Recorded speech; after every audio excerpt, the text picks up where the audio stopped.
Estudos mais aprofundados verificaram que a ausência do contato dos pais com o prematuro causava uma queda do sistema imunológico muito intensa, o que era muito mais prejudicial do que a possível fonte de contaminação. A partir desses estudos inúmeros que foram realizados, mudou-se o procedimento nas UTIs neonatais.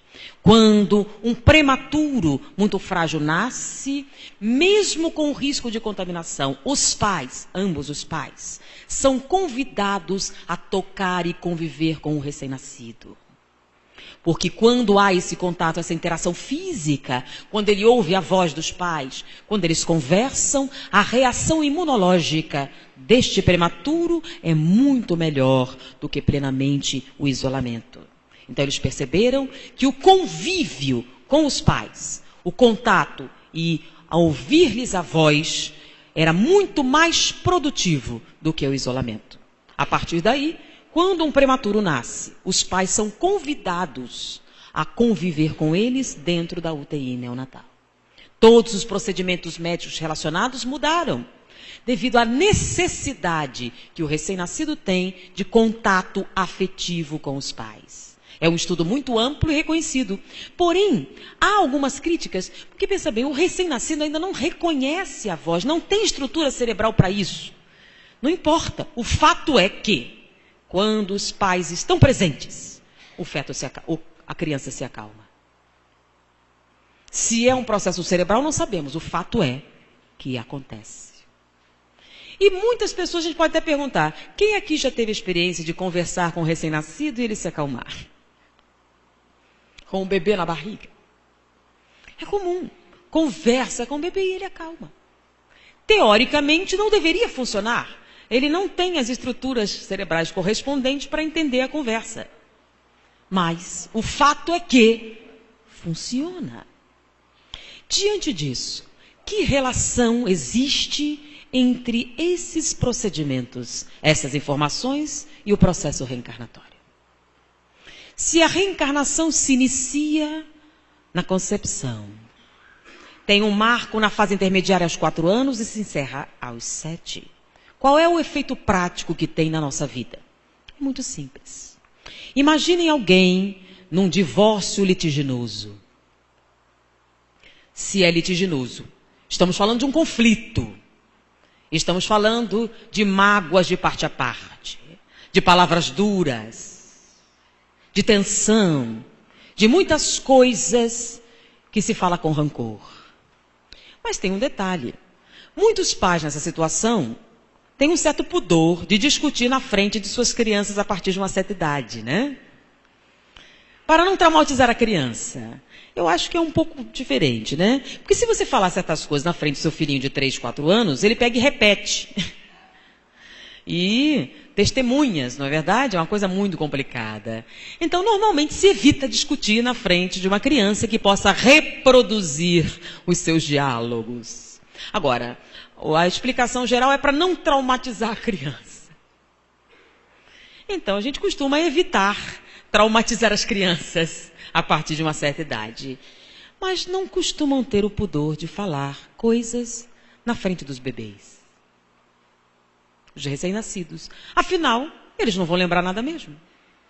Eles não escutam, eles não veem, eles não lembram, não são testemunhas. Não vai afetar. Vai afetar alguma coisa que eles não entendem? De maneira nenhuma. De maneira que eles ainda não são pessoas.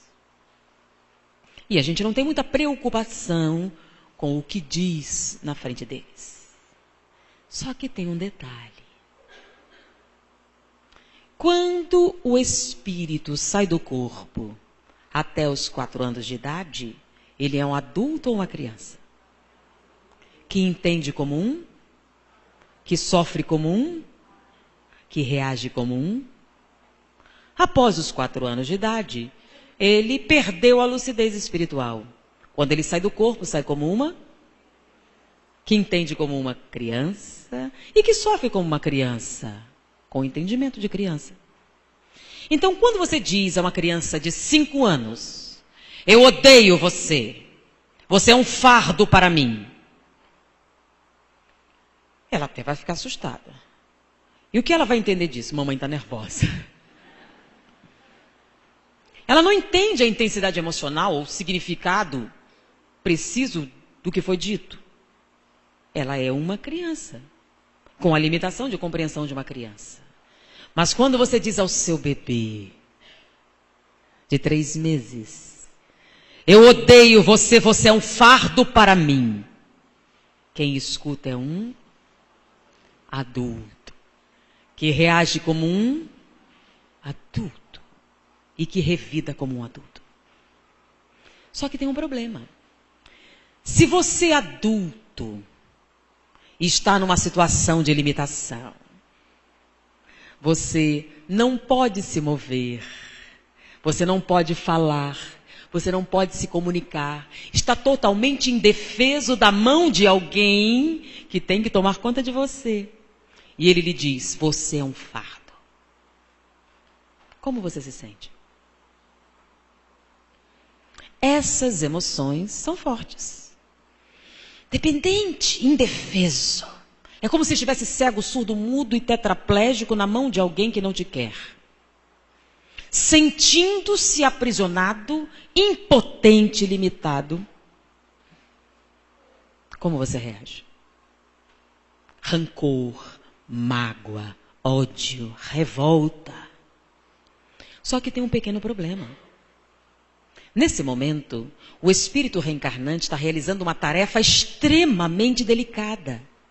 Ele está formando a citoarquitetura cerebral. Com o seu preciso equilíbrio de neurotransmissores, de substâncias, de sinapses.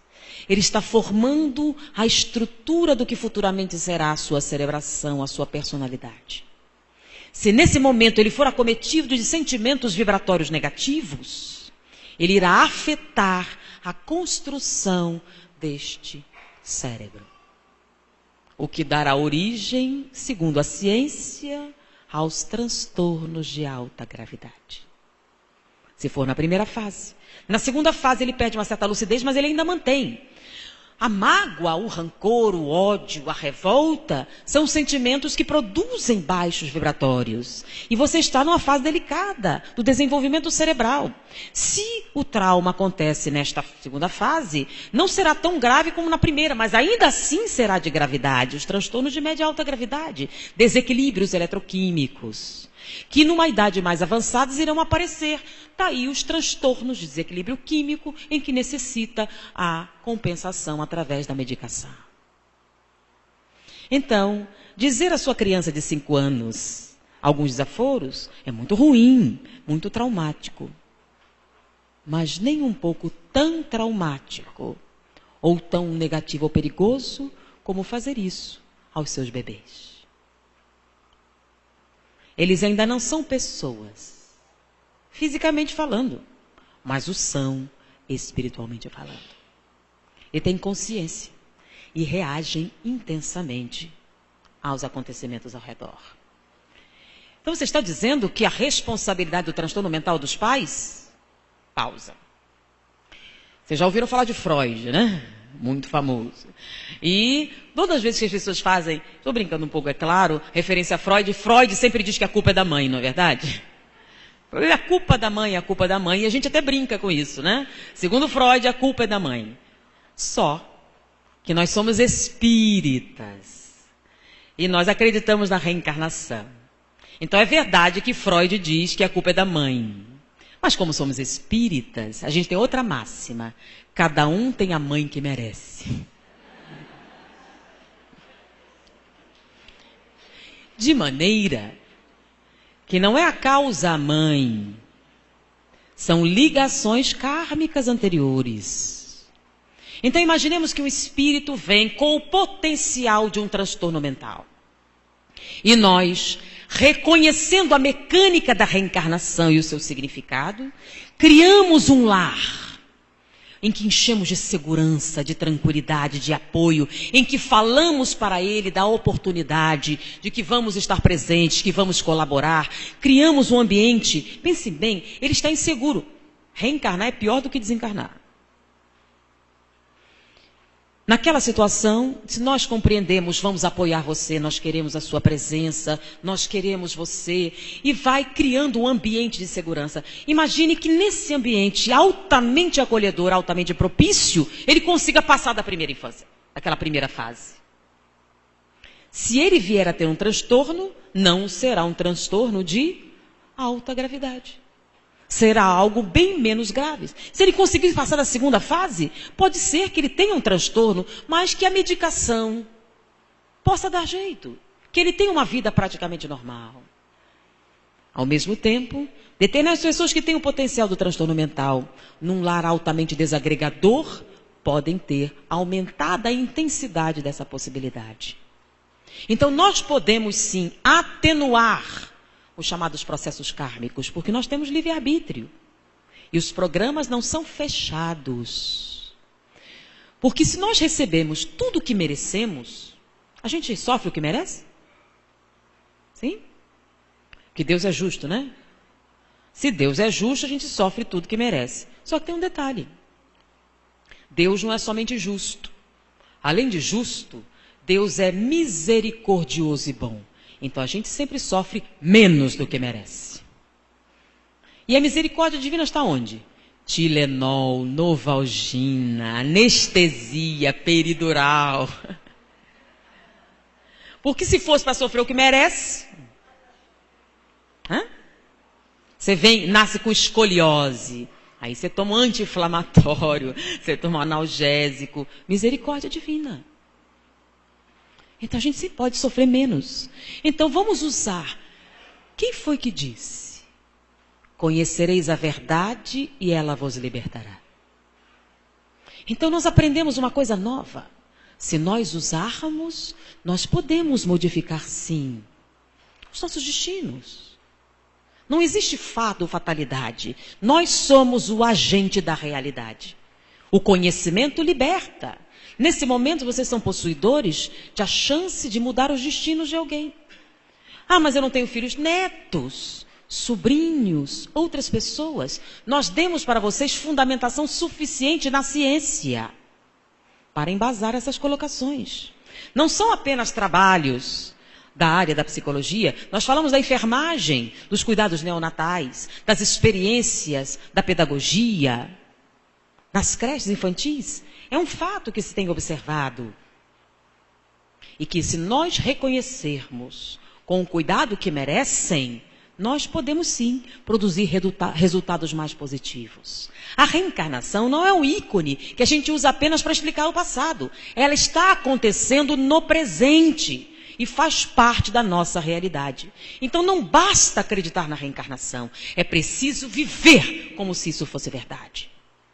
Ser espírita não é uma crença, é um modo de se comportar.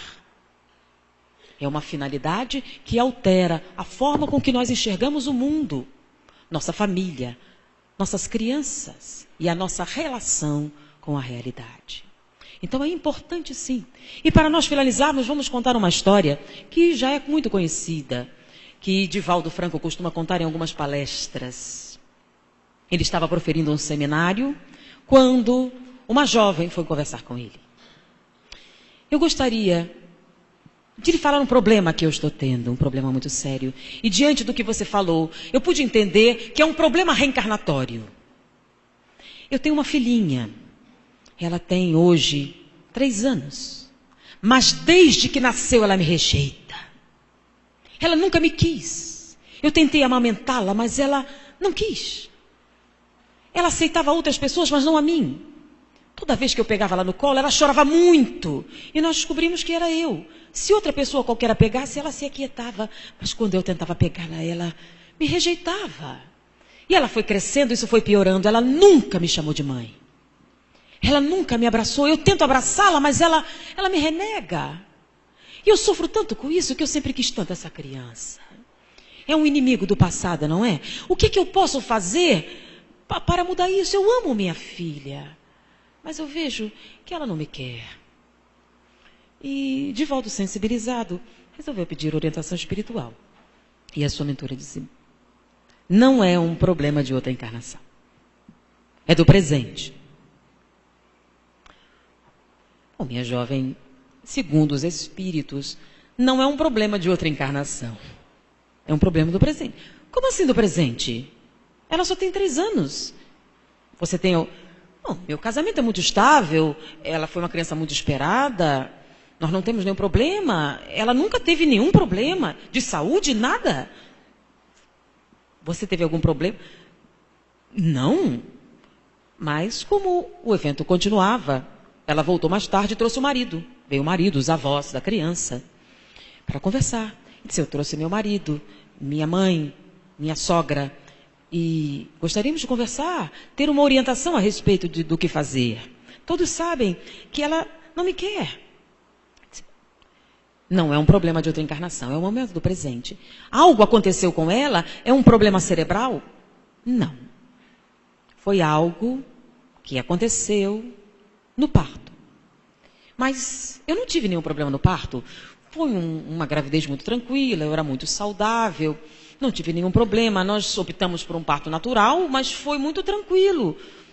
Nem dor eu tive, eu usei anestesia, não tive nenhum problema no parto. Mas foi algo que aconteceu no parto, na sala de parto. Eles começaram a conversar. Aconteceu algo? Nós não lembramos de nada que tenha acontecido. O que pode ter acontecido para causar algo assim? Nossa mentora afirma que foi algo que foi dito na sala de parto. Se eu não lembro, tentem. O momento do parto, o que é que estava acontecendo? E ela conversando com o marido, eu estava ali, meu marido estava presente, meus pais estavam do outro lado, eu enxergava eles através do vidro. Foi muito rápido. O bebê nasceu, o médico pegou, trouxe para mim. Eu não me lembro de ter dito nada. E o que pode fazer uma coisa assim? Pense bem. O bebê nasceu, o médico retirou. Eu lembro. O médico disse, é uma menina. E eu disse, que pena. O problema é que ela estava a seu lado e ouviu. E nesse momento ela disse, se você não me quer, eu também não quero você. E a partir desse momento, ela como adulto, começou a rejeitar. A criança não tem consciência, é o processo.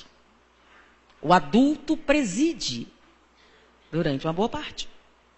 E ela estabeleceu por padrão que se você não a quer, ela não a quer. Mas não é verdade, eu quero muito. O que posso fazer? Aquilo foi... Esperávamos um menino e achava que era e... Não é real, eu amo minha filha, eu a quero. O que eu posso fazer? Bom, ainda há tempo, quando ela dormir. Converse com ela. Explique o que aconteceu. Fale dos seus motivos. Fale seriamente como você falaria a um adulto, que é o que ela é. Justifique. Mostre que foi um engano. Se ela se convencer, você tem uma chance. E ela assim o fez. Toda noite, a criança dormia. E ela começava a conversar. Porque quando a criança estava acordada, ela rejeitava. E outra coisa, a criança não compreendia. Lembram? Não tem memória permanente. Não é um processo de natureza consciente. Quando ela dormia, ela conversava. Explicava. Eu te amo, eu te quero muito. O seu quarto, eu decorei. Escolhi as peças de roupa. Você é muito querida. Eu te quero muito. Sinto sua falta. Foi um lapso. Eu peço desculpas, me perdoe. Mas eu te amo muito do jeito que você é. Eu quero a minha menina sim. Você é tudo para mim. E durante largas noites ela repetiu. Explicou, justificou-se, pediu perdão. 6 meses depois. Um dia a menina acordou. Mãe, era a primeira vez. Sonhei com você. Você dizia que me amava, é verdade? Muito. E ela abraçou a mãe pela primeira vez em 3 anos de vida. A reencarnação é um fato. Não é um fato filosófico. Não é um fato apenas religioso. Não é apenas a explicação do passado ou das consequências da sociedade. É uma realidade presente na nossa vida hoje. E pode ser a diferença entre afetividade ou sofrimento. Conhecereis a verdade, ela vos libertará. E uma responsabilidade de quem conhece é dividir a informação com quem estiver mais próximo, para que ela se multiplique e outras pessoas tenham acesso à oportunidade de ser feliz. Foi um prazer estar com vocês. Muita paz.